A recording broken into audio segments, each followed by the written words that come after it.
পানি বরফের মতো ঠান্ডা, আলটিমেটলি বরফ গলা পানি এগুলো।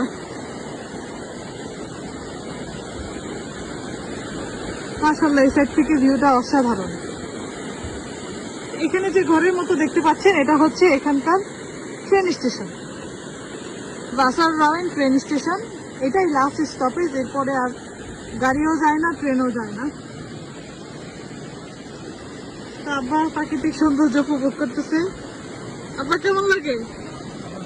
হ্যাঁ, ভালো লাগতেছে। ধুলাবালি নাই, পরিষ্কার। রাস্তার পাশে বসে আছেন, ঝর্ণার পানি যাচ্ছে।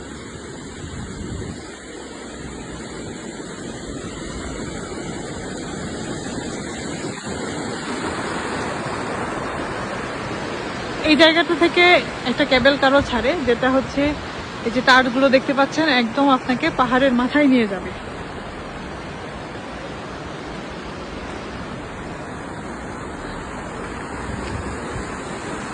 আমি ব্রিজের উপরে উঠলাম।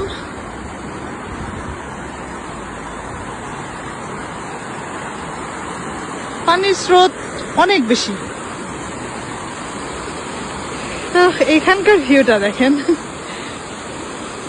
অসাধারণ অসাধারণ।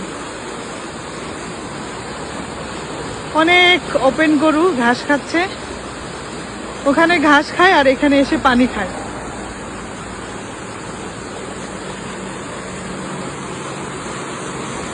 এত পিওর খাবার দাবার এদের।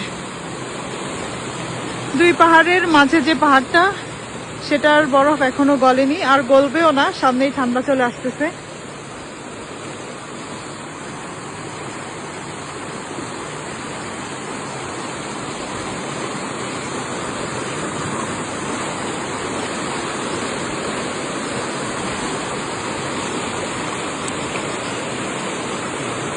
ক্ষণে ক্ষণেই মেঘগুলো পাহাড়গুলোকে ঢেকে ফেলতেছে।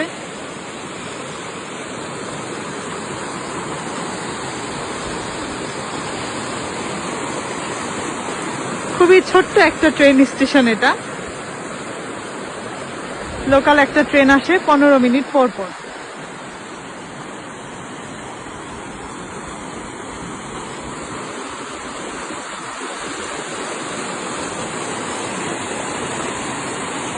চমৎকার।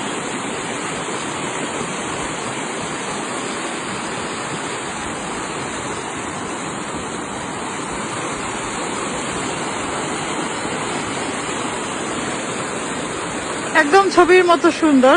এইরকম দৃশ্য আমরা আগে ক্যালেন্ডারের পাতায় দেখতাম। আপনারাও অনেকে বলে থাকেন যে আপু আপনার ভিডিও দেখি ভালো লাগে, কিন্তু আপনি এত এডিট করেন কেন?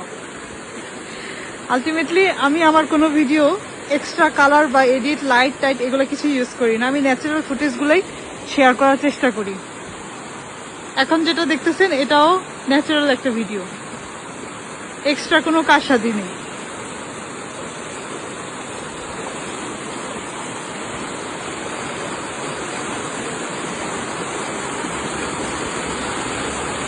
ধন্যবাদ।